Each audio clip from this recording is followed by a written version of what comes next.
Hello, my name is Marcus. I'm the compiler of a collection of therapy quotes entitled Psychoanalytic Self-Awareness Quotes. This is TQ 497 to 501. Therapy quote number 497. Out of the realization that at one and the same time it is possible for a person to love and to hate one and the same person, emerges the capacity to mourn.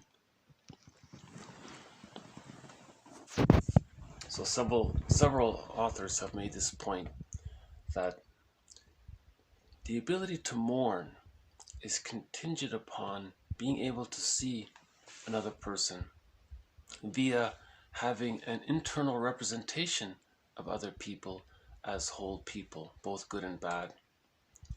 So that's a realistic image. So we mourn persons when we see them unconsciously and consciously as a realistic whole person.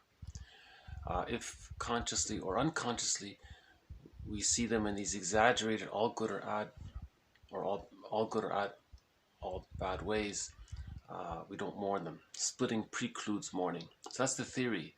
In order to mourn, we have to see the person as a whole person, both good and bad, love and hate at the same time. The love has to be a little bit more than the hate, right? At least to the point where the hate doesn't take away the love, right? So you want, like, if there's even a little more hate, anyway, there's a commingling of love and hate. They both need to be there. As long as you're aware of both of them, you can mourn a person.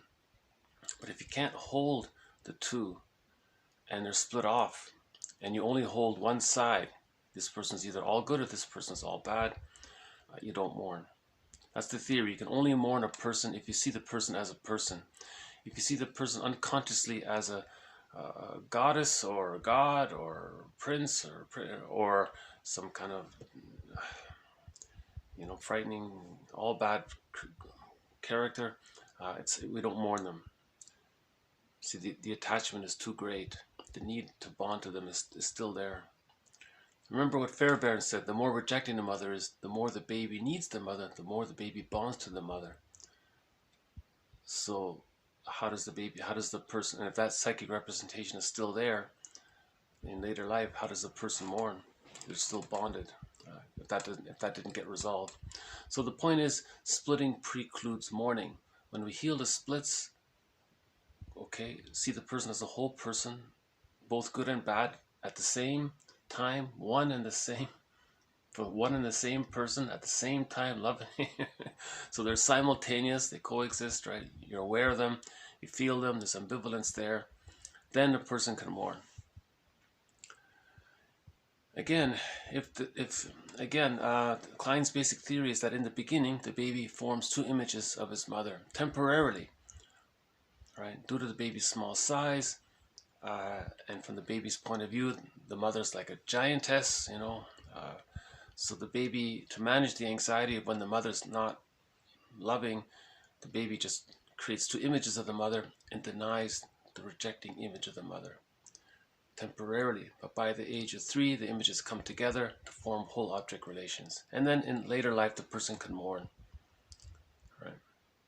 Remember, if a person doesn't mourn, that can lead to complicated grief, aggravated grief, prolonged mourning, chronic grief, chronic sorrow, melancholia, pathological nostalgia. That can lead to stress on stress. One person said that leads to the symptoms of PTSD. Another person said it led to him to becoming a curmudgeon, grumpy old person and all that.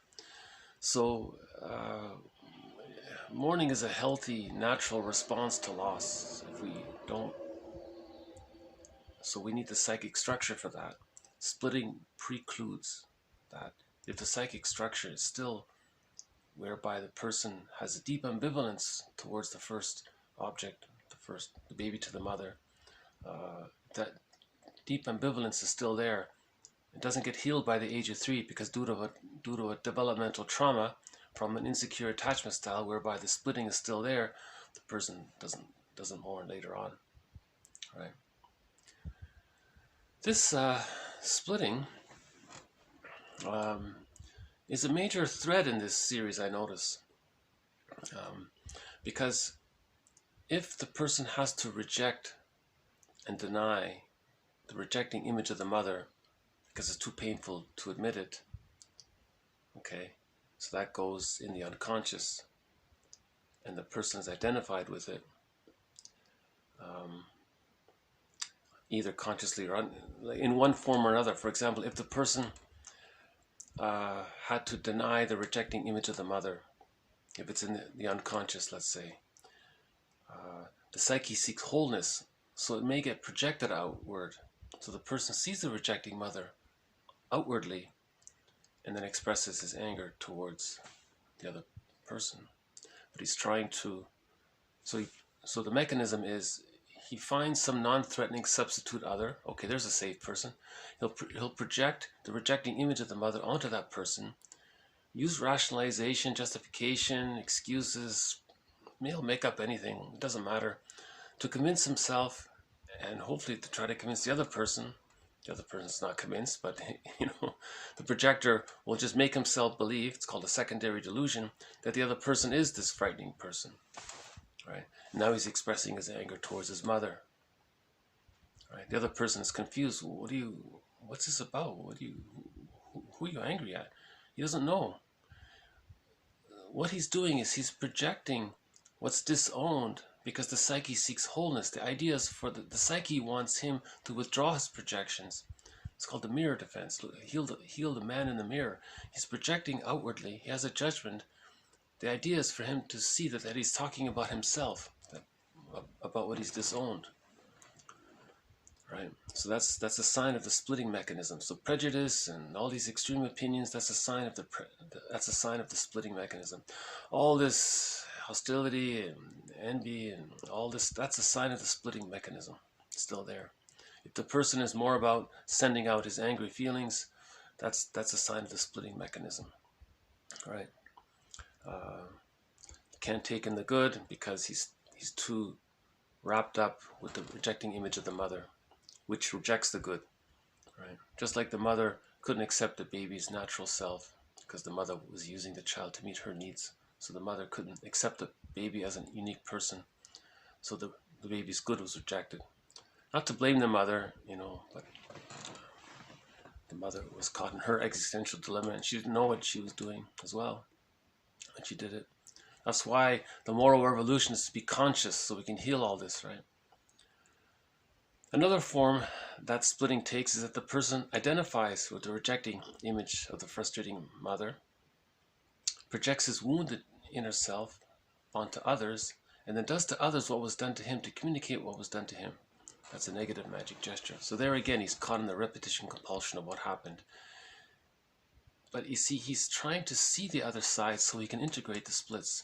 The purpose of all these projections is for the person to see his genuine ambivalence, which he's denied. With splitting, you deny your ambivalence. You just keep saying it's all good, it's all good. You're denying genuine ambivalence because you're right. So the idea is to face the genuine ambivalence that the baby genuinely had. Now as an adult, to face, I couldn't face the ambivalence, so I split the images of the mother into good and bad. I couldn't face it. Now as an adult, I think I need to face that. What happened? Because it's interfering with the person's life. It's dysfunctional living to constantly to distort reality because you're caught in the repetition compulsion of that developmental trauma. So the person now as an adult wants to get in touch with his genuine ambivalence. And then we get into reparation of the other, leads to reparation of the self so that we can heal the splits. That was covered in previous videos. To take it even a step further, a little bit, Klein says, if I understand it correctly, that when the splitting is there, if the splitting is very deep, then in the psyche of the person who has that psychic structure where the splitting is very deep, she theorizes that the image of good, the prototype for it, is a never-ending flow of goodness. So Blind originally says, Klein says it's good breast, bad breast, right? That's the splitting, takes that form. The baby doesn't see the whole mother in the beginning. The baby just sees a part of the mother. She's calling a good breast mother, bad breast mother, right? So, or good breast, bad breast, that's her theory. So in the psyche of the person with a deep splitting, her theory is that the representation of goodness from the psyche's point of view is a never-ending flow of goodness, which the baby didn't get. Okay, the baby needed it but never got it, and because of that, he's angry. Okay, hungry, enraged, empty part self. Right, that goes in the bag. We can add envy to that as well. So, if the person sees something that represents goodness outwardly, now he's reminded of what he needed but didn't get, and Klein is saying that's the cause of envy. So that hungry, enraged envy, or grenvy, greed plus envy put together, called grenvy, she's saying that's how it happens. If something outwardly represents some kind of goodness, okay, that triggers the person's unconscious psychic representation of the never-ending flow of goodness. Okay, the baby needed the goodness of being fed properly, never got that. Now he's angry. Okay, so now he sees something that represents goodness. That triggers the baby's feelings of his great need. So we can now say, because it's repetition compulsion gone awry, that need turns into greed. Okay, now because it's insatiable and he can't get it, he can't co-opt the other person. Now all that's left, so the need is gone, the greed is gone, all that's left is the anger. Okay, so that's the definition of envy. It wants to destroy the goodness, right? The definition of envy is hatred of the good. So if the person sees something good, they're going to put it down. Or now remember, in Polite's, Laughlin says that no one wants to talk about the word envy, let alone grenvy. No one wants to talk about it. It's masked over through a rationalization. 498. Many of our emotions can become disapproved of in kind or in extent. As one example, people tend to look down on feelings of envy. There are often considerable pressures toward disowning this feeling, consciously as well as unconsciously, through various rationalizations, which may be much more acceptable. Okay, so remember, rationalization is self-deception and to deceive others. So there's an example. What is the rationalization covering? What is unacceptable? So it could be the envy.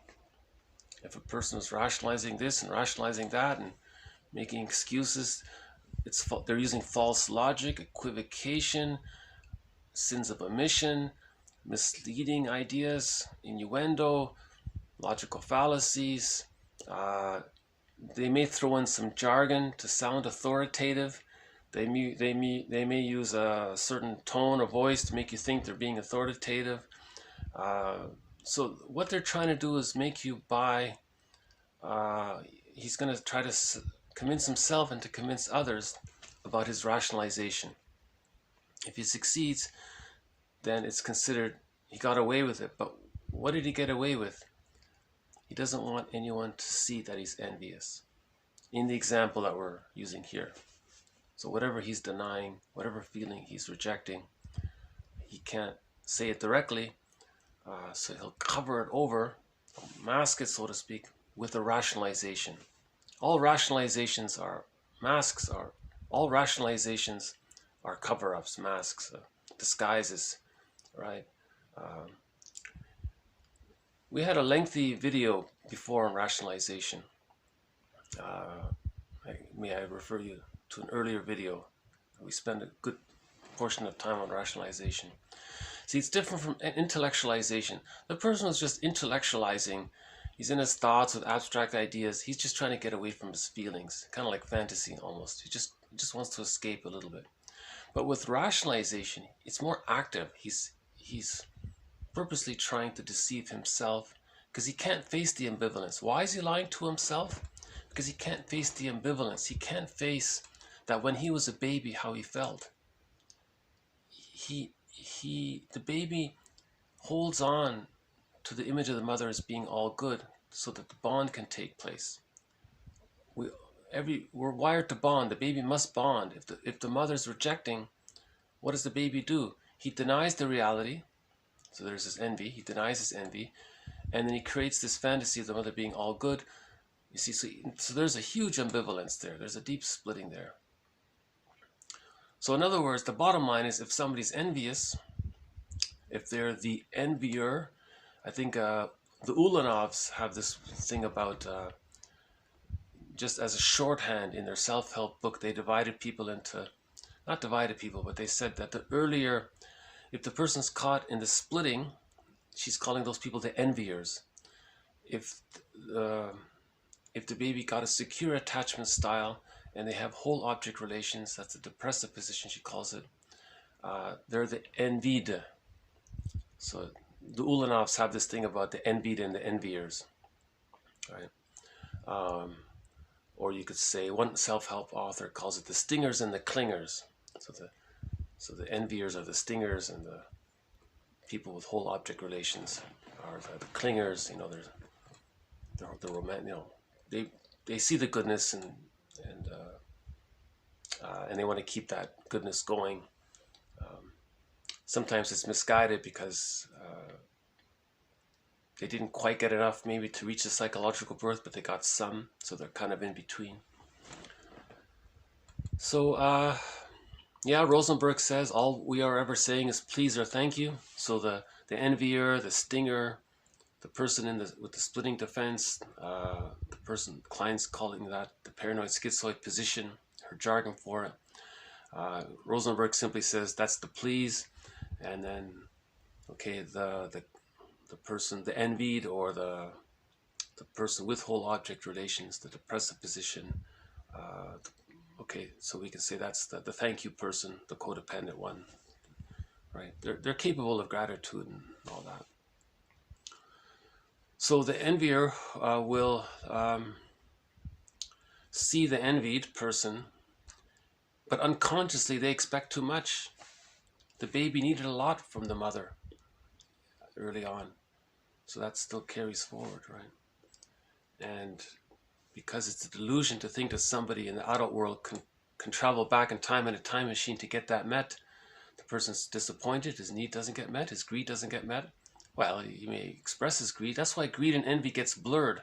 One author makes a point that they tend to be together. Because the greed is insatiable, he'll keep being greedy and greedy. If he doesn't get his greed going, then he becomes envious.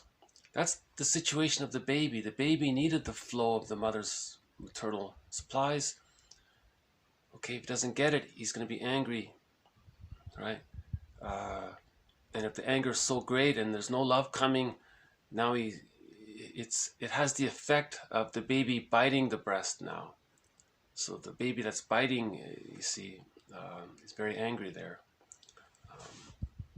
So in the adult version of that, we say grenvy, hatred of the good.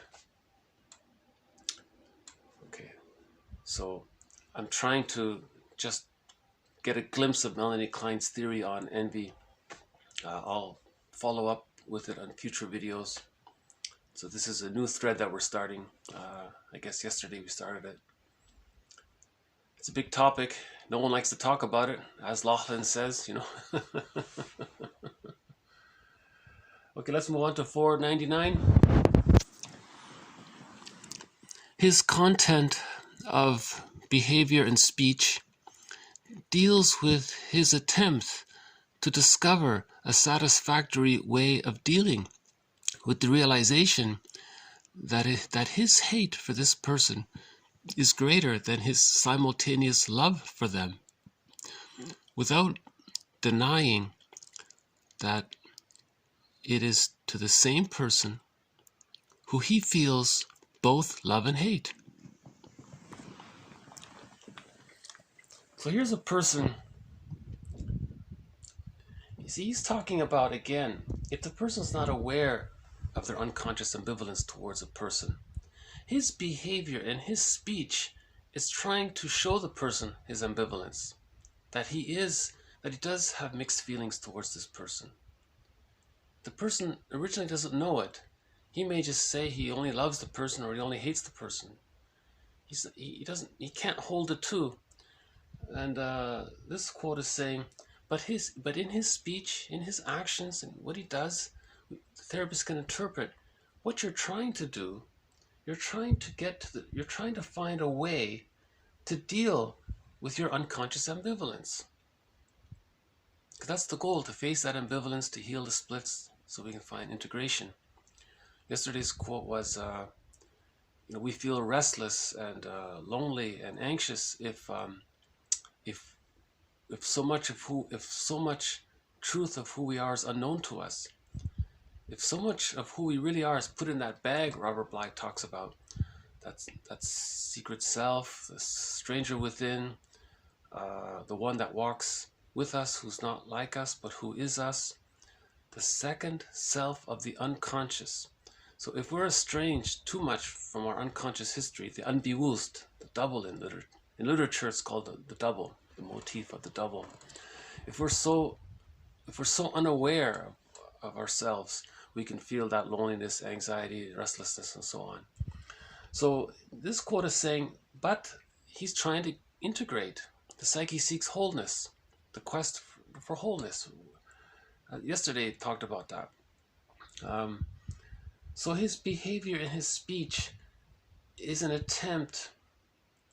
So that's why we have interpretations, so we can make that link. Interpretations are the bridge between the conscious and the unconscious. He's trying to get to a place where the person realizes that he has love and hate for the same person at the same time. They coexist. So he can get to the point where he can mourn, because you need the two to mourn, right? TQ 497, the realization that you love and hate the same person at the same time, okay, emerges with that emerges the capacity to mourn. You see, we're always trying to heal. So his behavior and his actions is trying to get to that ambivalence so he can mourn. Someone said all therapy is about mourning. All problems in life is because we're not mourning due to the splits. So we have to face the splits, right?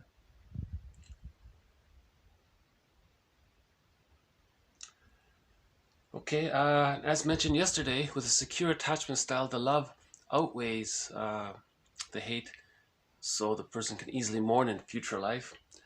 That's a little bit related to TQ 500. Tolerance is related at least to whether love is believed to be greater than hate, or hate is believed to be greater than love.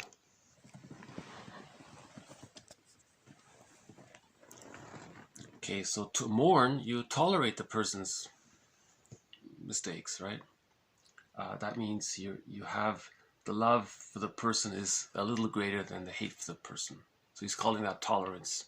So if you have the two, you have tolerance.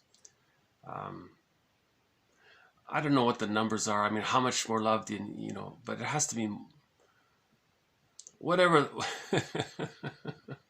whatever it is. Maybe it is 51% to 49%. I don't know. Maybe you need at least 51% of how you feel is love, so you can tolerate. Or maybe it's more. I don't know. I don't know if anybody's tried to quantify that. Yeah. So if somebody's intolerant, that's a sign of the splitting defense mechanism. Okay. Remember, in the splitting defense mechanism, the memories of the frustrating memories or the hate outweighs the satisfying memories or the love. So there's intolerance there, because the person, you need more love than hate in order to have tolerance. If you have more hate than love, then you're not going to be tolerant. Then you're into prejudice and discrimination and all that. I've covered over by rationalizations and fancy, refined rationalizations to make it seem acceptable. You're trying to trick yourself and others, right, to preserve the splits because the person can't face the ambivalence. So you could say that all lying is an attempt to preserve the splits because the person can't face the ambivalence, right? The person's not ready to mourn or can't mourn because the split is still there. So as we said in the previous video, healing is about building psychic structure, right? Yeah, maybe we'll have more on that in a future video.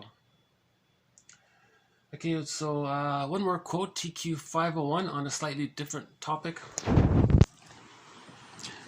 The young woman with hysterical features said in all seriousness, quote, "I was pretending to be frightened, but really I was frightened."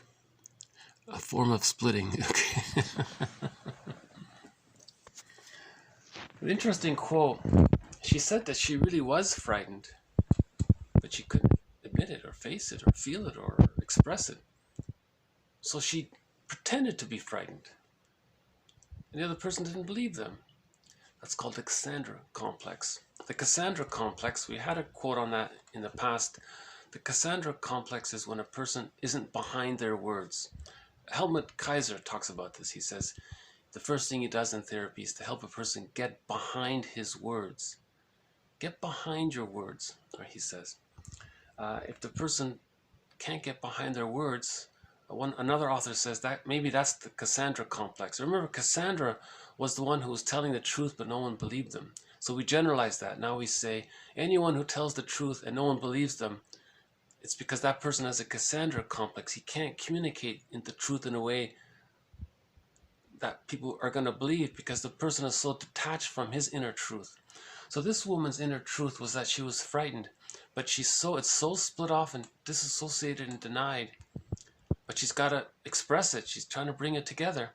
So she's going to pretend that she's frightened, but she really is. So there's a real splitting there, right? See, this splitting phenomena, there's a lot going on with this splitting mechanism.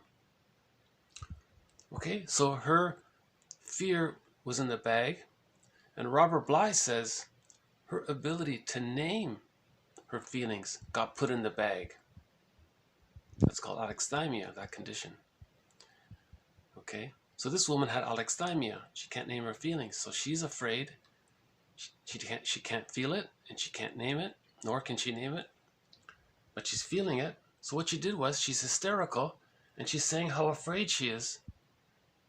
And you think, is she? You don't know, right? Because there's the splitting there. So I thought this quote was an interesting follow-up to the Cassandra complex. Again, Cassandra was a character in a myth who said something important, and no one believed her, and then there were problems from that. Now we generalize it. We say, if you know someone who's pretty much constantly telling the truth, but you never believe them, it's because we can say that that person, the speaker, has a Cassandra complex. The people not believing them maybe have their motives. They want to put the other down or something, or maybe whatever the other person's motives are. But from the point of view of the speaker, we see that the speaker has a Cassandra complex. They're not behind their words, right? And that's they're saying here in this quote, it's a form of splitting. So this term splitting, there's so many variations of it.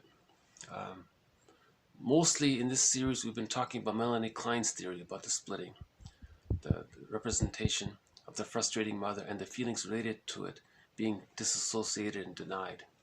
Okay, and then either the person projects it outward or the person identifies with it, and then the rationalizations around it and the acting out around it is to preserve the split because the person can't face the ambivalence. But as we said at the beginning here, to mourn you need to face the ambivalence. Splitting precludes mourning. Heal the splits, then the person can mourn. And then they lift the anchor on the arrested development. So they've cured their developmental trauma once you mourn. Okay, so these quotes add to all of the material up to this point. Okay, So they're posted below. I'll leave it there for your reference, for anyone's reference, right? Including mine. I don't see the blue jay today. Maybe he'll pop up. Oh, the crow is way down there. You probably can't see him, but there's the crow. It's interesting. The crow does seem to be... There's usually at least one crow around somewhere. You know, it's interesting sometimes when I do put food out for the table, early on the crows will come and they'll be gone. And there'll be some food left. Then the blue jays appear. And I wonder, are they cooperating with each other? Did they make a deal? The crows said, well, we'll take some. We'll leave you some. I don't know. I'm still trying to figure out how the crows and the blue jays are interacting with each other. I guess I'm becoming a bit of a bird watcher.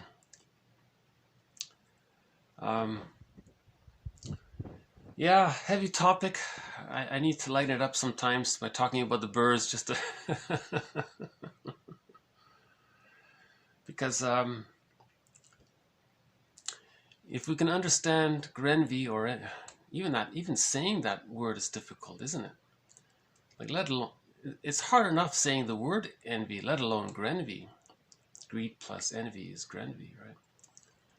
But again, it stems from Melanie Klein's theory that in the unconscious of the person with a developmental trauma, when the splitting is very severe, the representation of goodness is the inexhaustible flow of goodness. So that's from the breast, right? From the baby's point of view. The baby needed mother's flow of maternal love, not only feeding, but her comforting and soothing functions, all that maternalness, right? The baby so much needed that after birth, from birth to 6 months in particular. And then gradually he weans off it by the age of 3. The maternalness I'm talking about, right? But in the very beginning, it's the feeding and the maternal love that the baby needs so much. If the baby doesn't get that, oh boy, right? The baby's going to be angry. In later life, the person, he can be greedy, maybe that he's temporarily distracted from his greed, but it's insatiable. It's repetition compulsion. It's Sisyphus. The person can be greedy all their lives. You know, a person can be very rich and he's still eagerly chasing more money. It's insatiable because it's the repetition compulsion gone awry. No one can travel back in a time machine to undo what happened. Now, let's say the person's being greedy and then he's not getting what he wants. His greed supplies, right? He's addicted to the greed. It's like an addiction, I guess. Then the hostility comes up. Then he's going to want to, now he's angry towards the goodness. And there's various degrees of that, right? So envy means hatred of the good. Or we can say Grenvy is first being greedy and then being hatred of the good when you don't get your greed needs met. Something like that. Anyways, more to follow. I'm still hoping for the bird to come out. The sun's come out a bit.